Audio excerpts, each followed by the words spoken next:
નમસ્કાર મિત્રો આજે આપણે વાત કરીશું કે ફોનપેના માધ્યમથી બસની ટિકિટ બુકિંગ કેવી રીતે કરવી। જી હા મિત્રો, તમારે ગુજરાતની અંદર ટ્રાવેલ કરવાનો હોય અથવા તો તમારે ગુજરાતની બહાર ટ્રાવેલ કરવાનો હોય તો તમે કોઈ પણ જગ્યાએ તમારે જવાનું હોય, તમારા મોબાઈલની અંદર તમે ફોનપે યુઝ કરતા હોય તો 2-5 મિનિટની અંદર જ તમે ફોનપેના માધ્યમથી તમે ટિકિટ બુકિંગ કરાવી શકો છો। ટિકિટ જે છે એ તમે પ્રાઇવેટ બસની પણ કરાવી શકો છો અને સરકારી બસની પણ તમે ટિકિટ બુકિંગ કરાવી શકો છો। તો ટિકિટ બુકિંગ ફોનપેના માધ્યમથી કેવી રીતે કરવી એના વિશે A to Z માહિતી આપણે આ વિડીયોના માધ્યમથી જાણીશું। તો વિડીયોને લાસ્ટ સુધી જોતા રહેજો। તો ચાલો શરૂ કરીએ।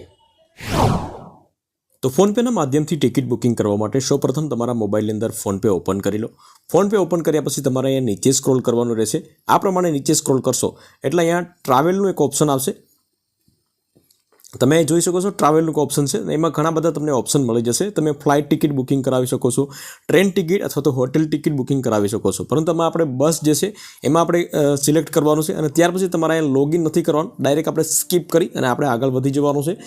આગળ વધશો ત્યાર પછી તમારે અહીંયા તમારું જે ડિસ્ટન્સ જે છે એ સિલેક્ટ કરવાનું છે। સૌપ્રથમ તો તમારે ક્યાંથી બેસવાનું છે તો એ તમારે ડિસ્ટન્સ જે છે સિલેક્ટ કરવાનું છે, સિટી સિલેક્ટ કરવાનું છે।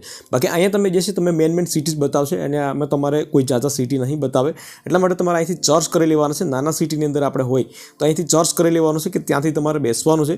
તો હું અહીંયાથી વેરાવળ જે છે આપણા ગુજરાતની અંદર તો અહીંયાથી વેરાવળ ચર્ચ કરીશ અને ત્યાર પછી તમારે ક્યાં ઉતરવાનું છે તો વેરાવળ, રાજકોટ, અમદાવાદ, સુરત જ્યાં પણ ઉતરવાનું હોય એ તમારે અહીંયાથી સિલેક્ટ કરી લેવાનું છે।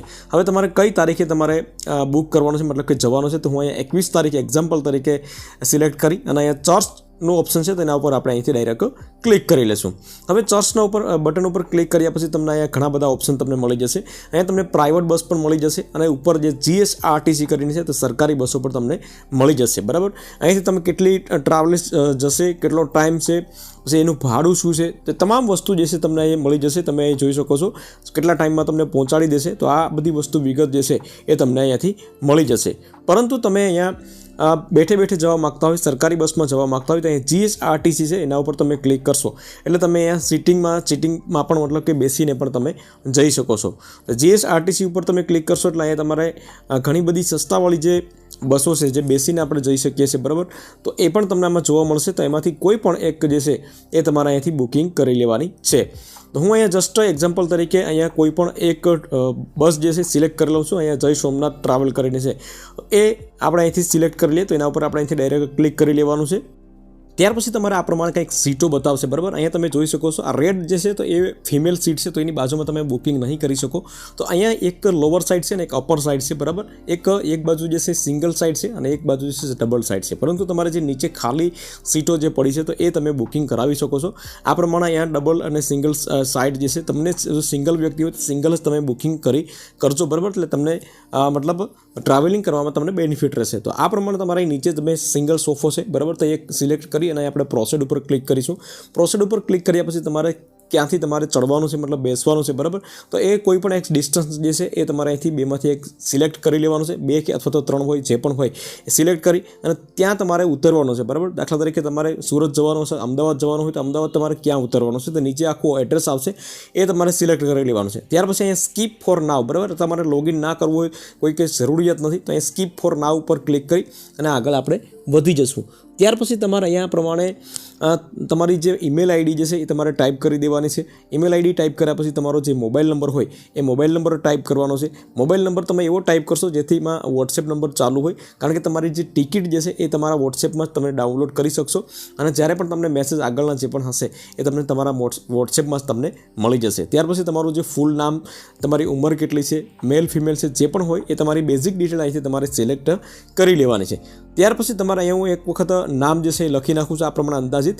ત્યાર પછી અહીં ફ્રી કેન્સલેશન જે છે તમારે મતલબ રાખવું હોય તો તમે અહીંથી 59 રૂપિયા તમે કપાવી શકો। બાકી તમે જો કેન્સલ ના કરાવવાની હોય તો 59 રૂપિયા જે છે તમારે એક્સ્ટ્રા કપાવવાની કોઈ જરૂરિયાત નથી। તો અહીં આપણે ટિક માર્ક હટાવી દઈશું અને ત્યાર પછી તમારે અહીંયા પ્રોસેડ ઉપર તમારે ક્લિક કરવાનું। પ્રોસેડ ઉપર ક્લિક કર્યા પછી તમારે અહીંયા ટોટલ જે છે અમાઉન્ટ તમે જોઈ શકો છો 881 રૂપિયા પ્લસ 36 પૈસા તમારે પે કરવાના છે।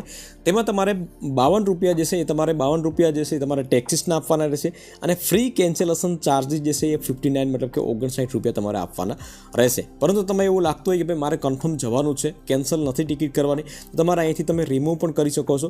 રિમૂવ કરશો એટલે તમારે 59 રૂપિયા જે છે એ ઓછા ભરવા પડશે. તો હું અહીંથી રિમૂવ કરી દઉં છું અને ત્યાર પછી તમારે 822 રૂપિયા ટોટલ જે છે એ તમારે આપવાના રહેશે.